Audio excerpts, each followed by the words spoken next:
तो आज second part में इस चैप्टर को कवर करने वाले, इसमें हमने private sector, public sector enterprises के बारे में पढ़ा था। पब्लिक सेक्टर के एंटरप्राइजेस जो डिपार्टमेंटल अंडरटेकिंग, स्टैट्यूटरी कॉर्पोरेशन और गवर्नमेंट कंपनी, सबके फीचर्स, मेरिट्स प्लस में डीमेरिट्स, सब कुछ हमने जो है यहाँ पर कवर कर लिया था। तो अभी देखते हैं कि अभी हमें शुरू कहाँ से करना है। यहाँ से बिल्कुल हमें शुरू करना है कि changing role of public sector, कि पब्लिक सेक्टर का जो रोल है वो टाइम टू टाइम किस तरीके से चेंज होता चला जा रहा है। तो इस चीज़ को बताना है कि क्वेश्चन अगर आएगा कि प्राइवेट सेक्टर का जो रोल है वो किस तरीके से चेंज हो रहा है, तो यहाँ पर आपको बताना होगा इस तरीके से, public sector in India was created to achieve two types of objective. Public sector India में क्यों क्रिएट हुआ था, क्योंकि उनको दो ऑब्जेक्टिव्स जो थे उसे अचीव करना था। पहला क्या था, to speed up the economic growth of the country.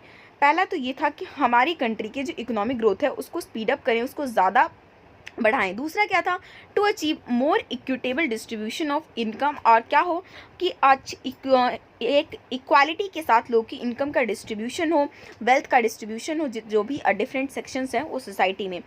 But the role and the importance of the public sector in the society has been changing time to time. Time to time क्या हो रहा है, बहुत ज़्यादा change हो रहा है। तो अब क्या है इसका रोल डेवलपमेंट, कंट्री के डेवलपमेंट में जो किस तरीके से आप समराइज़ कर सकते हो, तो उसके लिए हम इन पॉइंट्स से हम इस चीज़ को दिखाएंगे। और आंसर में भी आपको इसी ब्यूटीफुली तरीके से आपको वहाँ पर दिखाना होता है कि हम इस तरीके से आंसर दे रहे हैं, ताकि एग्जामिनर को भी लगे कि हाँ आप एक प्रॉपर वे में आंसर्स लिख रहे हो।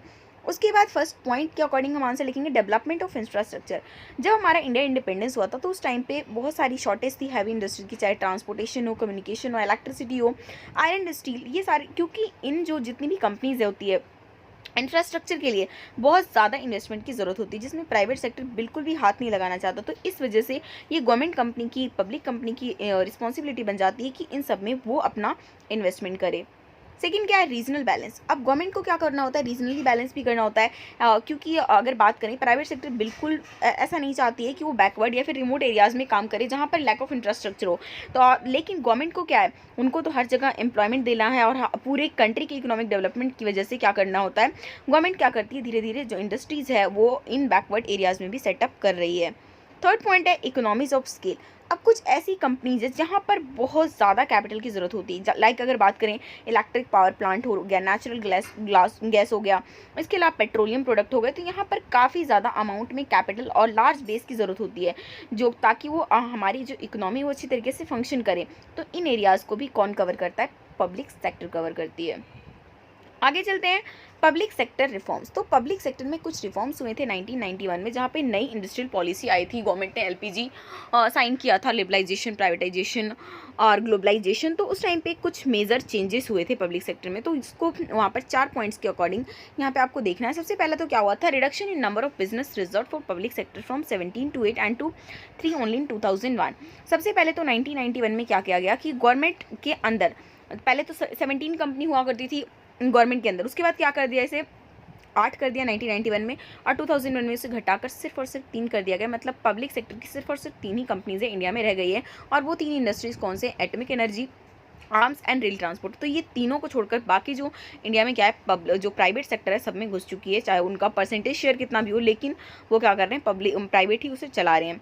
नेक्स्ट क्या हुआ, memorandum of understanding. Under this, public sector was provided with greater autonomy. Government lays down performance target for the management and gives greater autonomy these units to hold the management accountable for the result. उसके बाद memorandum of understanding I, जिसमें कि public sector को ये किया गया कि ज़्यादा ऑटोनॉमी, स्वायत्तता दी गई, मतलब उन्हें फुल छूट दी गई कि जो गवर्नमेंट जिस तरीके से चाहे अपना टारगेट सेट कर सकती है अपनी मैनेजमेंट में।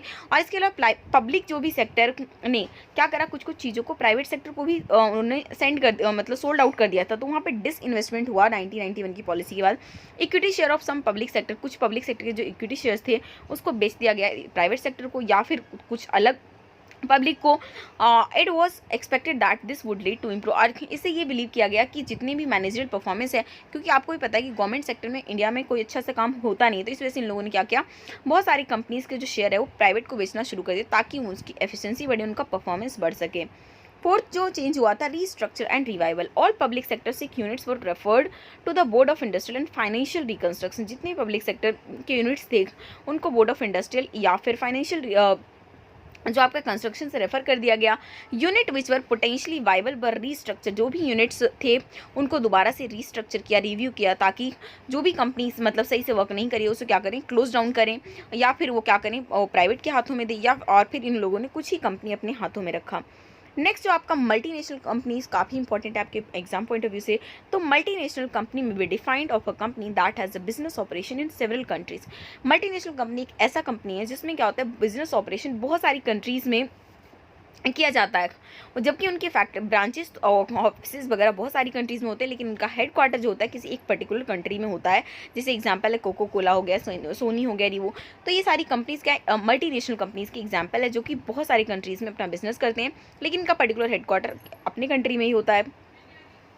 अब उसके बाद क्या फीचर्स होते हैं एमएनसीज के। तो सबसे बड़ी बात, huge capital resources. MNCs possess huge capital resources and they are able to raise lots of funds from the various sources. तो सबसे बड़ी बात, मल्टीनेशनल कंपनी में बहुत ज़्यादा कैपिटल रिसोर्स होता है, क्योंकि उनके पास बहुत सारा रिसोर्सेज होता है। डिफरेंट डिफरेंट कंट्रीज़ में वो अपना बिजनेस चलाते हैं, तो वहाँ पे भी अपना शेयर वगैरह सोल्ड आउट कर सकते हैं, और इस वजह से उनको बहुत सारे सोर्स मिल जाते हैं जिससे वो अपने फंड्स को इंक्रीज कर सकते हैं। सेकंड क्या, international operation. MNC do business in several countries. MNC क्या करते हैं, अपना बिजनेस बहुत सारी कंट्रीज़ में करती है, और इसके लिए क्या करती है, फैक्ट्रीज ऑफिस सारी कंट्रीज़ में ओपन करती है। थर्ड क्या है, centralise control. MNC have headquarters in their home countries. कोई भी एमएनसी कंपनी हो, उनका हेडक्वार्टर अपनी खुद की कंट्री में होता है, जहाँ से वो क्या करते हैं, पूरा कंट्रोल करते हैं जितने भी उनके ब्रांचेस होते हैं, सब्सिडरीज होते हैं, और कोई भी इंटरफेरेंस नहीं करता उनके डे टू डे ऑपरेशन में। फोर्थ पॉइंट है फॉरेन कोलाबोरेशन। मोस्टली ये जो कंपनीज होती है मल्टीनेशनल, वो क्या करते हैं, दूसरी कंट्रीज़ की कंपनियों के साथ कोलाबोरेशन करने में काफ़ी इंटरेस्ट लेती है। टेक्नोलॉजी को सेल आउट करती है, उस तरीके से परचेज भी करती है, प्रोडक्शन ऑफ गुड्स करती है, ब्रांड नेम का भी कभी कभी यूज़ कर लेती है लोकल फॉर्म के लिए, किसी होस्ट कंट्री के यूज़ करने के, मतलब अपने फ़ायदे के लिए बहुत सारे वो फॉरेन कोलाबोरेशन भी करती है। फिफ्थ पॉइंट है एडवांस टेक्नोलॉजी। मल्टीनेशनल कंपनीज़ के पास बहुत सारे एडवांस और सुपीरियर टेक्नोलॉजी होते हैं, जिसकी वजह से वो क्या करते हैं, वर्ल्ड क्लास प्रोडक्ट और सर्विसेज बनाते हैं, उनकी बेस्ट सर्विसेज हमेशा होती है। सिक्स क्या है, product innovation. MNCs have highly sophisticated research and development department. जितनी भी एमएनसीज कंपनी होती है उनका एक अलग डिपार्टमेंट होता है रिसर्च, क्योंकि इनके पास पैसा बहुत होता है। पैसे होने की वजह से ये हर चीज़ को क्या कर सकते हैं, टेक्नोलॉजी एडवांस ला सकते हैं। इसके अलावा रिसर्च और डेवलपमेंट में भी ये पैसा खर्च करके हर चीज़ को में इनोवेशन लाने की कोशिश करते हैं, जिससे क्या उनका मार्केट में जो एग्जिस्टेंस है वो बना रहे और सुपीरियर बना रहे। अब उसके बाद नेक्स्ट जो फॉर्म है आपका वो है joint ventures. Make two or more independent firms together establish a new enterprises by pooling their capital, technology and expertise. It is called a joint venture.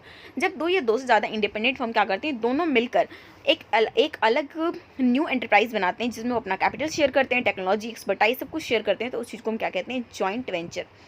Features क्या है, कैपिटल इज प्रोवाइडेड, क्योंकि जो भी पैसा होगा, जो भी कैपिटल होगा, जॉइंटली गवर्नमेंट और प्राइवेट सेक्टर दोनों मिलकर इसमें लगाते हैं। मैनेजमेंट में भी interested to the private entrepreneurs. और जो मैनेजमेंट है वो ऐसा हो सकता है कि प्राइवेट एंटरप्रेन्योर्स को दे, लेकिन गवर्नमेंट को भी दे सकते हैं, but most of the cases क्या होता है कि प्राइवेट एंटरप्रेन्योर्स को दिया जाता है, क्योंकि ऑफकोर्स वो एफिशिएंटली वर्क करते हैं, क्योंकि उनका मेन मोटिव प्रॉफिट कमाना होता है।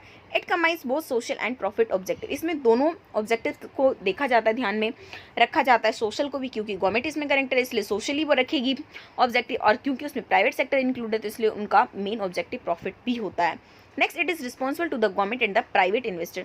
और ये रिस्पॉन्सिबल गवर्नमेंट के लिए भी होते हैं, और साथ में जो भी उनके प्राइवेट इन्वेस्टर्स होते हैं तो दोनों के लिए होते हैं, क्योंकि दोनों आपका क्या, एक जब हमने इसका डेफिनेशन ही यही क्या था, जब दो फर्म्स आपकी क्या करती हैं, कंबाइन होती हैं, क्यों, क्योंकि उन्हें अपना कैपिटल, टेक्नोलॉजी, एक्सपर्टाइज शेयर करना होता है, तो उसी को जॉइंट वेंचर कहते हैं। ये सारे आपके 2-4 फीचर्स हैं जो हमने पढ़े।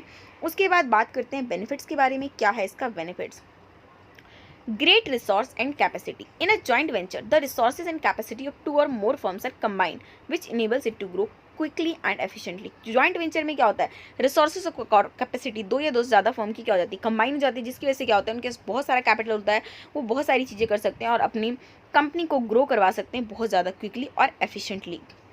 सेकेंड पॉइंट क्या है आपका, access to advance technology. It provides access to advance technology of production which increases the efficiency and then helps in the reduction in cost and improvement. क्योंकि अब दोनों कंपनियों के अलग अलग एक्सपर्टाइज होंगे, तो क्या कर सकते हैं, अब अपनी एडवांस टेक्नोलॉजी को यूज़ करके जो कॉस्ट में रिडक्शन कर सकते हैं, और उसके बाद अपनी जो क्वालिटी ऑफ प्रोडक्ट है उसमें भी इंप्रूवमेंट करवा सकते हैं।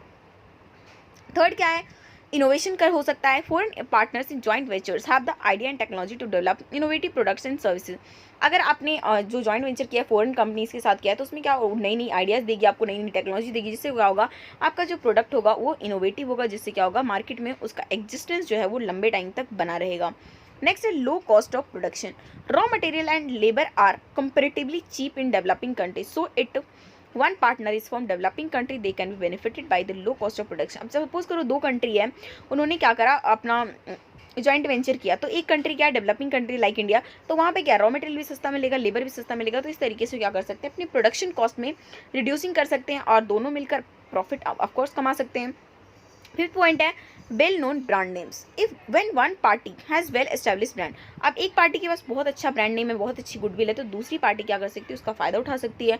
New product of such brand names can be easily launch in the market, और उसी नाम का अगर कोई दूसरा प्रोडक्ट आता है मार्केट में तो उसको ईजिली लॉन्च किया जा सकता है और कस्टमर उस पर ईजिली क्या करती है, ट्रस्ट भी कर सकती है। 6th पॉइंट है division of risk. Inherent risk of new project gate divided among the partners. अब अगर आप कुछ न्यू प्रोजेक्ट बना रहे हो, 2 कंपनी मिलकर जो आपने जॉइंट वेंचर किया है, तो उसमें आपका जो रिस्क है उसका भी डिवीजन हो जाता है। And it also increases the competitive powers of small firms, और स्मॉल फर्म्स के भी जो कम्पिटिटिव पावर्स है उसकी वजह से इंक्रीज हो जाते हैं। अब इस चैप्टर का जो आपका लास्ट टॉपिक है that is public private partnership. Public private partnership क्या, it means enterprise in which a project और service is finance and operated through a partnership of public and private enterprise. जब एक public और एक private दोनों क्या करते हैं, किसी ऑपरेशन के लिए जब दोनों एक प्रोजेक्ट वगैरह के लिए पूरा बनाते हैं कुछ कॉन्ट्रैक्ट वगैरह, तो उस चीज़ को हम क्या कहते हैं, पब्लिक प्राइवेट पार्टनरशिप होता है। ये लॉन्ग टर्म पार्टनरशिप होता है जिसमें पब्लिक और प्राइवेट सेक्टर मिलते हैं और मोस्टली आपके इन एरियाज़ में यूज़ किया जाता है, ट्रांसपोर्टेशन में, हेल्थ में, वाटर में, एजुकेशन में।